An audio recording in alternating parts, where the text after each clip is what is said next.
And Abdullah ibn Umar radiyallahu ta'ala anhuma, and this is included in the Sahih of Imam Muslim, one of the two most authentic collections of the ahadith of the Prophet sallallahu alaihi wasallam.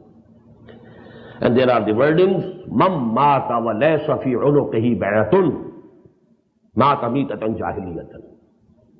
Whosoever died and there was not the circle of bay'ah in his neck, he died the death of Jahiliyyah.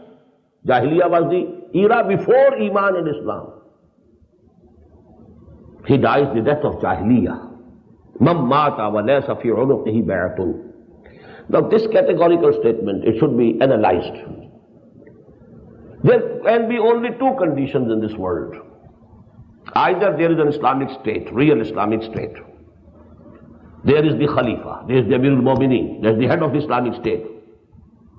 So all citizens have to pledge themselves to listening and obeying to him.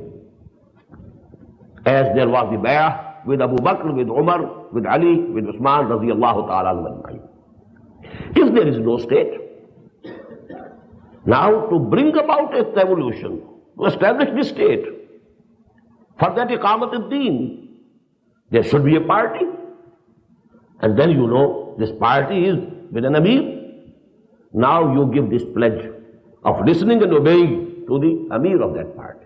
There can be no third condition, theoretically.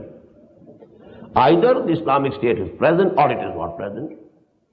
Either the deen of Allah is dominant or it is not dominant. If it is dominant, the head of the state, to him you pledge.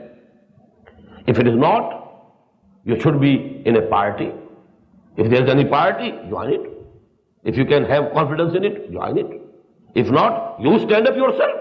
Call people. Man ansari ilallah. Well, I have taken upon myself this duty. Whosoever comes with me, then people should give back to you.